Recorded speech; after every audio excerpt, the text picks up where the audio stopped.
En los centros de formación de docentes se hace una distinción entre lo que es la pedagogía y la didáctica. La pedagogía es un término amplio, general, que tiene que ver más con la disciplina y con la filosofía de la educación. La pedagogía habla de los altos principios de la educación. Pedagogo es la persona muy exitosa en el campo de la educación, alguien que ha inventado métodos de educar. La didáctica, en cambio, es una estrategia acompañada de técnicas para enseñar algo. De hecho, los que estudiamos educación, estudiamos didáctica de la matemática, didáctica de las ciencias sociales, didáctica de las ciencias naturales, didáctica del dibujo, es decir, cómo enseñar esas disciplinas. Esa es la didáctica. En las escuelas de educación enseñan a los futuros profesores estas didácticas. De hecho, son materias en cada uno de los años, ¿no? Por ejemplo, usted tiene que aprobar un semestre antes de un año de didáctica de la matemática. Es decir, cómo usted va a enseñar matemática. Primero, la didáctica de la comunicación. Entonces vamos a poner en el mismo nivel que la didáctica de la matemática, ¿no? Es decir, cómo enseñar comunicación. Se supone que los docentes de la Facultad de Comunicación Social deberíamos ser todos o haber pasado o haber aprobado la didáctica de la comunicación. Es decir, cómo enseñarte comunicación a través de las teorías, de las prácticas, de las clasificaciones de la comunicación. Por ejemplo, la comunicación interpersonal, la comunicación grupal, la comunicación masiva, la comunicación interior, exterior, etc. Entonces, ¿cómo te enseñan comunicación? Se supone que aquí en la facultad hay un conjunto de didácticas. De hecho, el estudiante al ingresar no conoce y al finalizar conoce mucha comunicación. Quiere decir que los profesores desde sus diferentes, y las profesoras desde sus diferentes ámbitos, enseñaron al estudiante y a la estudiante comunicación.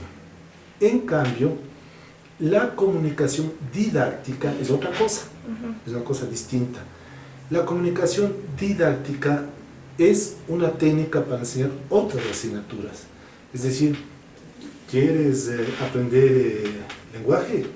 Entonces, una de las técnicas será la comunicación. ¿Quieres aprender naturales? Una de las didácticas será la de la comunicación. O una de las técnicas será la comunicación. Es decir, para enseñar zoología, por ejemplo, puede emplear varias técnicas. Y una de ellas puede ser, por ejemplo, los recursos audiovisuales.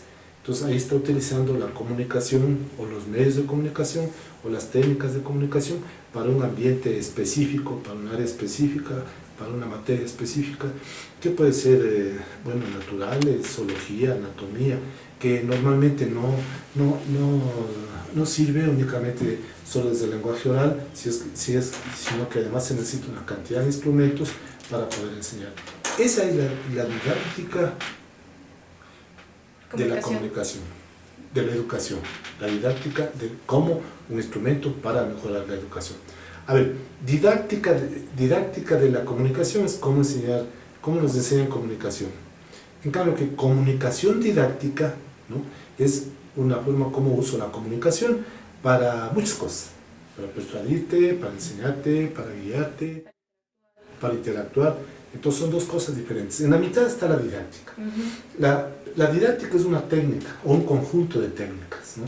Por ejemplo, didáctica como tal puede ser didáctica de la matemática, de la geografía, de la anatomía, ¿no? Pero la didáctica también puede ser un mecanismo como tal para enseñar alguna asignatura. Por ejemplo,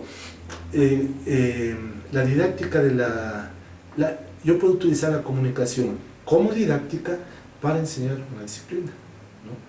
En cambio que lo anterior, la didáctica de la comunicación es cómo me enseñan a mi comunicación para yo luego emplear esta didáctica para enseñar otras cosas. mecanografía, computación, lo que sea.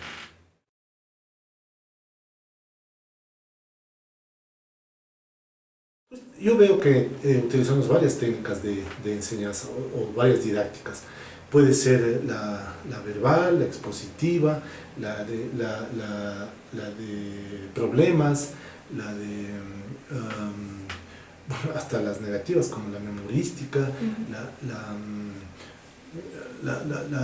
que tiene que ver con las reacciones, la pavloviana, que te enseñan a través de estímulos, de sanciones y castigos, ¿no? Es decir, hay varias didácticas. Hablemos en otras palabras, a mi manera de ver, varias estrategias, varias técnicas de aprendizaje de la comunicación. Entonces unos usan aparatos, unos usan solo la cuestión verbal, otros, bueno, los libros, la lectura, las pruebas, es decir, varias estrategias. ¿Dónde está el éxito? Quizás no el que más sabe enseñar, sino el que mejor llega a los estudiantes a través de estrategias didácticas, que puede ser la mímica. Hay profesores que se niegan a usar la pizarra, no sé si ustedes han tenido, hay un profesor aquí muy conocido, muy querido, que no quiere usar la pizarra, peor todavía esto. Pero en cambio es un histriónico para manejarse, para hacer bromas, para ejemplificar. Esa es su didáctica. A ver, yo podría decir que tengo dos áreas distintas. La práctica, que es la que tiene que ver con el periodismo. Entonces, la primera tiene relación con las materias prácticas, ¿no? Que requieren también una preparación, una planificación, y las otras son para dictar materias teóricas, que requieren también una planificación. En la materia teórica, el método es más concreto, por ejemplo, de lo desconocido a lo conocido, o de lo conocido a lo desconocido, utilizando para eso el método analítico, el método sintético o el método analítico sintético. En esa disciplina se puede hacer y aplicar de mejor manera los procesos del conocimiento. En cambio, que las prácticas son más las habilidades, las manualidades, las destrezas, ¿no? En cambio, que en la materia teórica tiene que ver más con el desarrollo del pensamiento, el desarrollo lógico del pensamiento. Entonces, para ello existen distintas formas de preparar o distintas didácticas para enseñar distintas materias. Entonces, unificar de una sola manera va a ser muy difícil, porque en la didáctica tiene que ver mi cultura general, mi preparación, mi experiencia. En la docencia la experiencia es fundamental. Cuando uno comienza como docente comete muchos errores, demasiados errores. Por ejemplo, el de querer introducir una enorme cantidad de conocimientos en la cabeza del estudiante. Cuando eso no se da, el estudiante, de acuerdo a la didáctica que se ha empleado con él, recuerda muy poco. Y generalmente recuerda lo que hace, ¿no es cierto? No tanto lo que escucha, porque, entre otras cosas, la luz del umbral de atención es mínima, son minutos más. Lo demás es acomodarse, escuchar, ¿no? Esto se ve mucho en los niños. Ellos tienen un umbral que requiere una inducción, una sensibilización para que esté atento, y ahí va el conocimiento, ¿no? Con la pizarra, con cosas verbales, pero eso dura muy poco tiempo, enseguida baja la atención del alumno. La calidad de la maestra o del maestro es mantener hasta donde se pueda la atención y ahí hacer ejercicios de recapitulación, de ver, de evaluación, etc.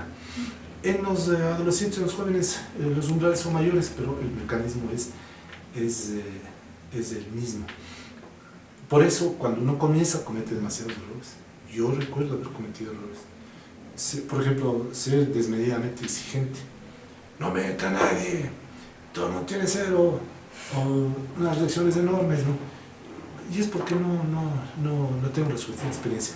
Por eso es que UNESCO, por ejemplo, considera que un profesor está formado para estar en las aulas después de 16 años de docencia, porque es sumamente complicado. Esta mañana hablábamos con los docentes acerca de surgió el problema en un curso del aparecimiento de un chico gay, ¿no? Pero le descubren en circunstancias complejas y él toma la palabra y identifica su opción. Pero ese es un proceso para el cual generalmente los profesores no estamos preparados, ¿no? Entonces, ¿cuándo aprendemos? Con estas experiencias que a veces tienen que ver mucho con el futuro de cada alumno o de cada alumna.